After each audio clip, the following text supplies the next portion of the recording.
Renzo Piano was born into a family of builders in Genoa, Italy, 1937. The family had a construction business that included his father, grandfather, and also his uncle. He grew up in a strong environment of construction. As a child, he used to visit his father's construction site, and like any other child, he was fascinated to see people at work creating and stimulating structures. Usually, construction does not charge adults so much unless they are involved. But for the children, it is an adventure and a lot of fun. The same thing happened to Piano. He looked at the details and the executions due to an intensive curiosity. He also wondered about the designers who designed those buildings.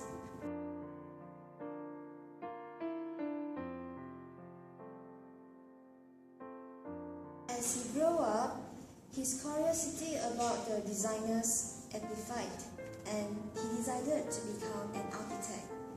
He was 17 when he approached to his beloved father with the idea of going to an architecture school. "Why do you want to be an architect? You can be a builder." This is what his father's response. "You can make things. Why would you just design things?" Renzo Piano was studying at Milan Polytechnic Architecture School. During his studies, Renzo Piano was working under the design guidance of Francesco Albidi.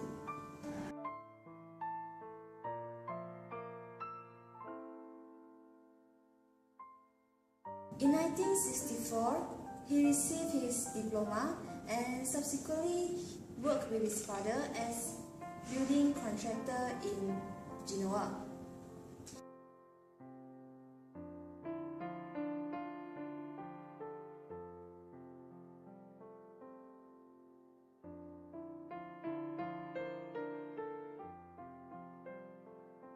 It was on building sites that the young architect acquired the rudiments of his experimental and craftsman-like philosophy. Between the years 1965 and 1970, Piano worked with Lewis Kahn in US and with Mikulski in London, studying stress-skin space grid and three-dimensional structures in tension.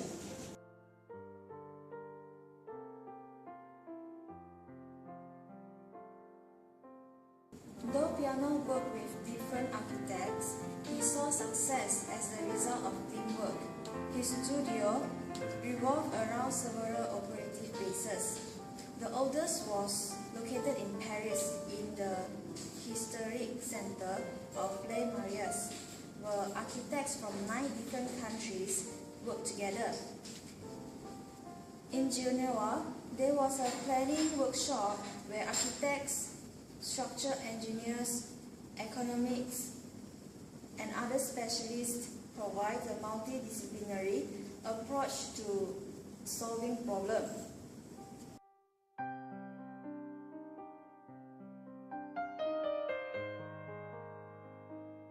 The London Office of Engineers and Partners carried out much of the scientific research, and the London computer was used for all the work. The office in Houston was specific to the work done there. Telephone cables and computers provided lines of communications between the various teams.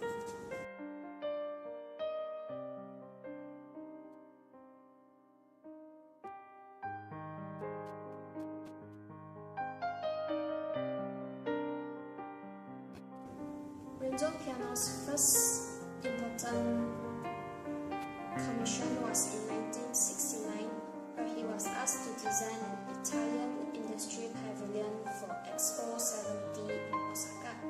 The expo attracted much favorable attention, including a young English architect named Richard Rogers. Richard Rogers and Renzo Piano collaborated in 1971. The two architects had so much in common that an engineering firm suggested that they work together and enter the international competition for Georges Pompidou Center in Paris. They did, and they won. The Pompidou Center plays a role for public library, museums, cinemas, and theaters.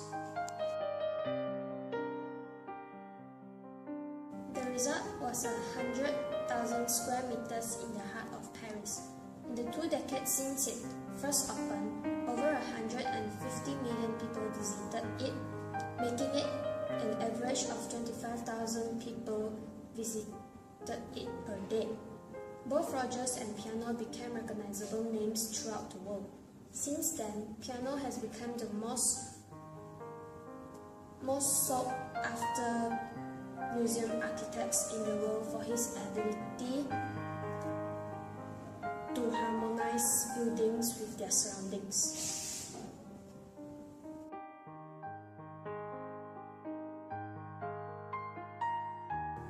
The characteristic of this 6-story complex building is its visible technology in the form of construction grids, utility elements in bright colors and transparent pipes. This building is often described as high-tech, but Renzo Piano prefers other modifiers. Renzo Piano says the center was intended to be a joyful urban machine or an unlikely-looking ship in dry dock. To see it as high-tech is a misunderstanding.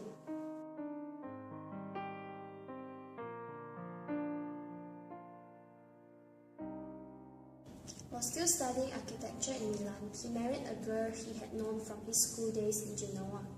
In 1964, Renzo Piano graduated from the architecture school and came back to his hometown Genoa to work with his father.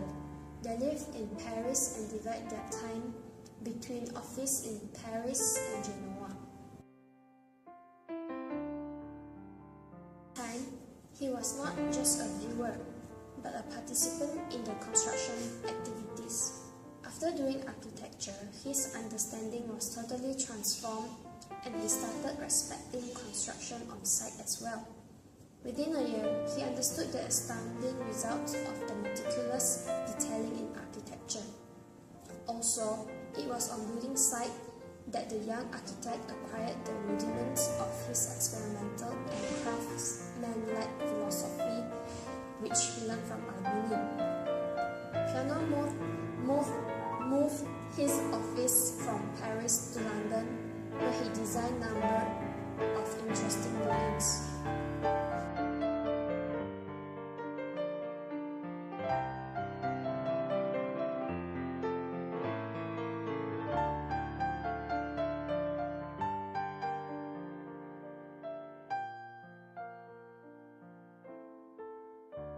Piano thinks that architects should feel lucky because thanks to their profession, they are able to show who they are and what they represent by themselves. He convinces that there is always a story that is told by architecture. However, it is not always a good story. Sometimes it is about the architect's own identity, and sometimes it's about power, money, and arrogance. That is what makes architecture a great adventure.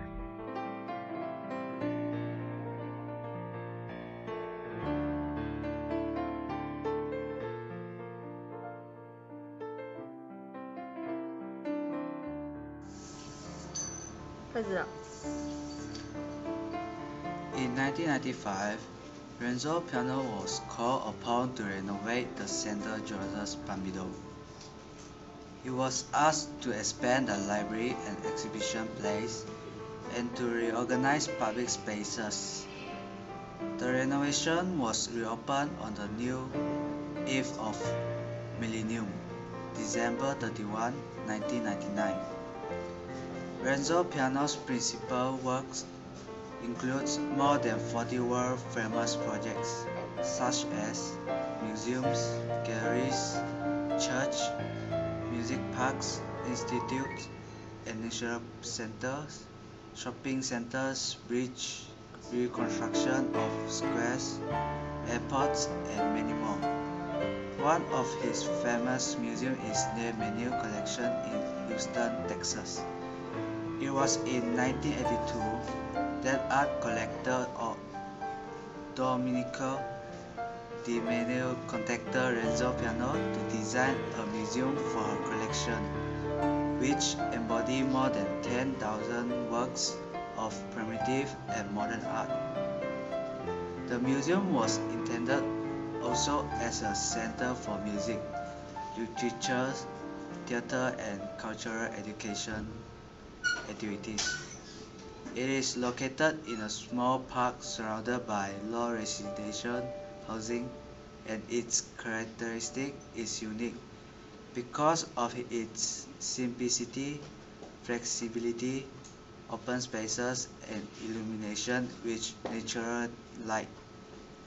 Renzo Piano designed a special kind of roof, almost like leaves, a thin ferrocement, which lets the light inside the exhibition rooms and to which additional lights could be easier attached. Renzo Piano compares this museum with Centre Pompidou and says, paradoxically, the Meno collection with its great serenity, its calm, and its understatement is far more modern than Centre Pompidou. The technological appearance of Pompidou Center is parody. The technology used for the Meno collection is even more advanced, but it is not. On the other side of the world in New Caledonia, Reno was doing the Dijabado Cultural Center. Reno explained that the project addresses the difficulties of finding a way to express traditions of the Pacific in modern language. His concept is Genie Village composed on 10 structures of different sizes and functions. The largest is as tall as 9-story building.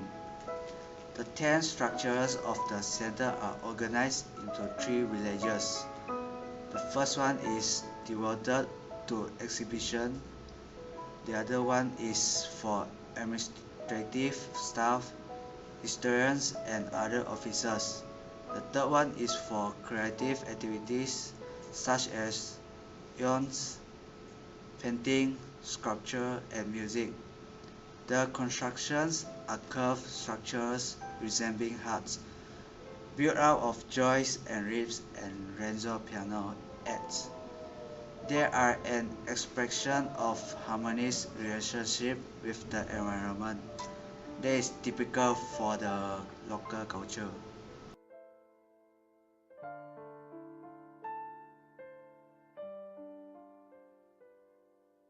In 1981, the Renzo Piano Building Workshop (RPBW) was established.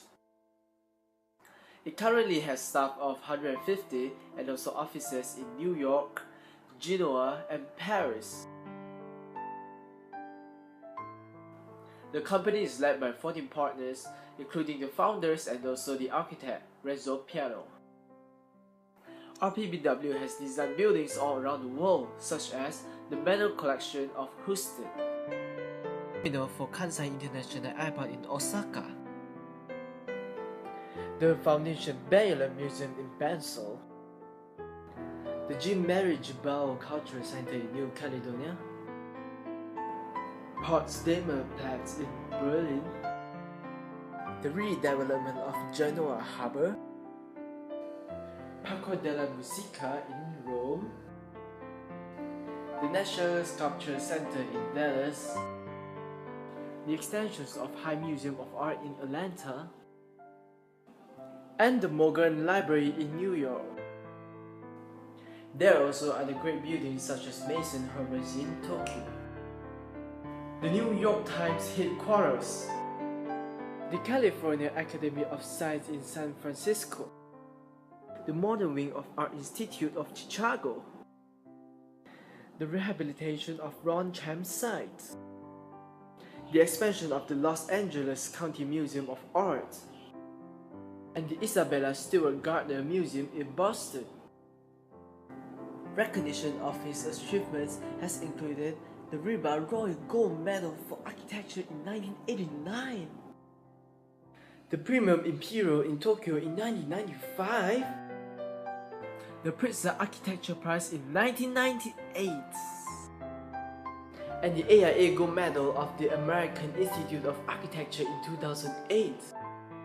Some of his most important current projects include the redevelopment and enlargement of the Ford Museum in Cambridge, the Whitney Museum of American Art, the campus of Columbia University in New York, an expansion of the Kimball Art Museum in Fort Worth, the London Bridge Tower in London, the Tower San Paolo in Turin, the Stavros Niarchos Foundation Cultural Center in Athens, and the Botin Art Center in Santander, Spain.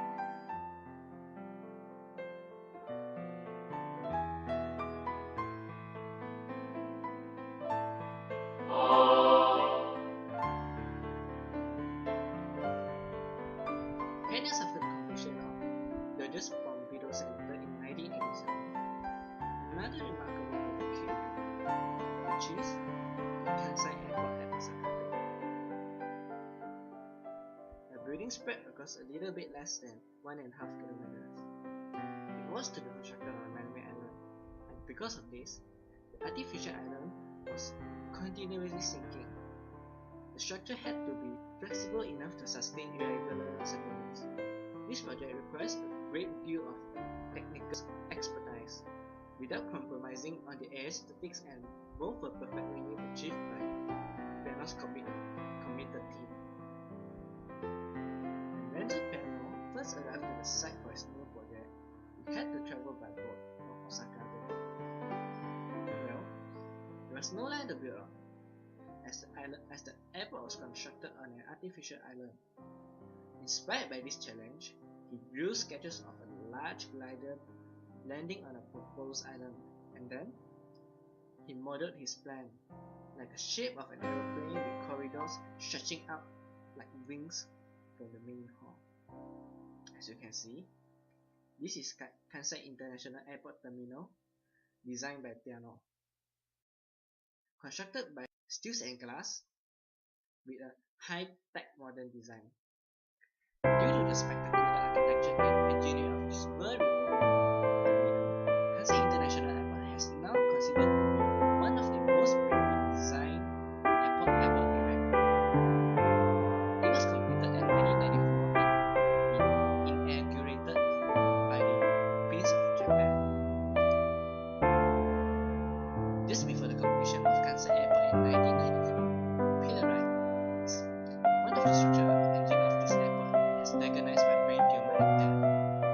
It was a great setback for Piano, as he and Peter had designed many beautiful structures together for 16 years. 16 years. Oh yeah, he also worked with Piano on the project of Pompidou Center.